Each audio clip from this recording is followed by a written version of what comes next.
Portal AgroLink na Andave 2025. E olha só, o produtor que vem até aqui essa feira encontra muitas novidades, inovações, lançamentos, mas aí tem um outro ponto, uma dor que a gente sabe que é recorrente do produtor rural, que é o acesso ao crédito. Como é que a gente pode melhorar esse acesso? E é sobre isso que a gente vai conversar agora. E eu falo com o Osiel Ferreira, que é CEO da Ceres Agrobank, e vai falar um pouquinho pra gente do trabalho que eles fazem aqui, que é o seguinte, é uma linha que traz a personalização, né? Você atende de forma personalizada. Como é que funciona esse atendimento? Isso mesmo, é a nossa quarta Andave, a gente tem um grande prazer em participar, porque a gente nasceu com o propósito de inovar a forma de conceder crédito para o agronegócio, né?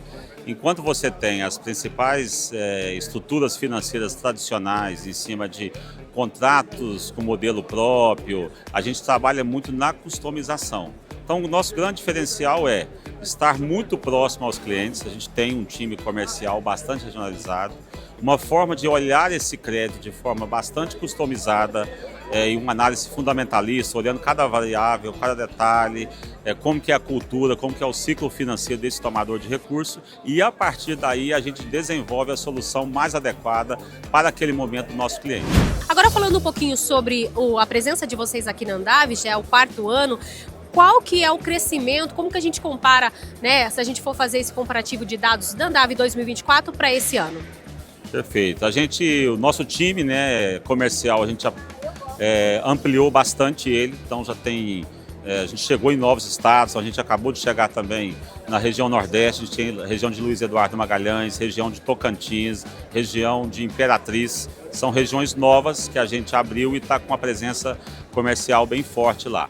Em relação a produto, a gente também trouxe para essa Andave duas inovações super importantes. Operações mais alongadas, tá, dentro dos nossos próprios veículos. Então, aquele cliente que às vezes não tem ainda porte para fazer uma operação estruturada, emitir um CRA, ter o seu FDIC monocedente, a gente consegue dentro dos nossos fundos fazer operações de 2, 3 até 4 anos. E ela modelada dentro do ciclo financeiro e das culturas atendidas. E também um outro ponto super importante é a nossa operação de trade. Então hoje a gente também consegue operar utilizando instrumentos e mecanismos onde a gente recebe esse grão, dando a liquidação física para o produtor e, consequentemente, liquidando a operação financeira nos nossos veículos através da trade. Zé, eu queria destacar um pouquinho essa questão do prazo, né? Porque essa é outra dor de cabeça, né? Muitas vezes o produtor vai recorrer a um crédito, mas o tempo de safra dele às vezes não é o suficiente para pagar aquele investimento. Então isso com certeza deve ter mudado até o âmbito de negócio desse produtor. Essa pergunta é super importante. A gente passa por um momento de ajuste, né? É cíclico, mas o agro ficou muito grande, né? Então, quando você compara o tamanho do agro em relação à economia do nosso país e busca isso de 15 anos para cá, o agro cresceu muito mais do que o país. Isso também implica a necessidade de recurso e captação para financiar um agro desse tamanho.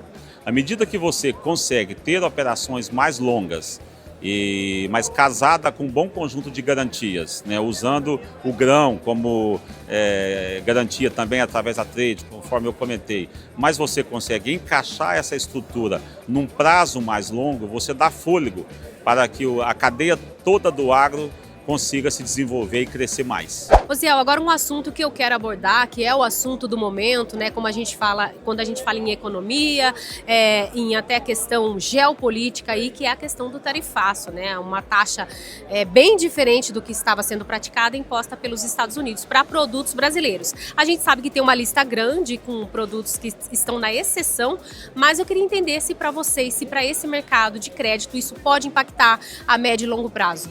Sem dúvida. É um momento muito de preocupação, né? Muita coisa, de certa forma, não está no controle apenas do Brasil. Eu acho que são negociações que elas têm que acontecer, são mais do que necessárias, mas tem que sentar e conversar. Até que isso aconteça e que a gente tenha um cenário mais previsível, o que a gente recomenda muito? O agro não vai deixar de plantar, né? O agro não vai deixar de produzir. Num contexto que você não tem controle sobre todas essas variáveis, o que é muito importante? É você preservar a sua liquidez. Ainda que o cenário, tanto internacional quanto interno, é um pouco mais complexo, isso de certa forma acaba pressionando e elevando taxas de juros, é fundamental você, ainda que pagando mais caro, mas você tenha liquidez, né? Já existe um ditado popular antigo que crédito caro é o que você não tem. Então a gente consegue desenvolver isso para o cliente, tá?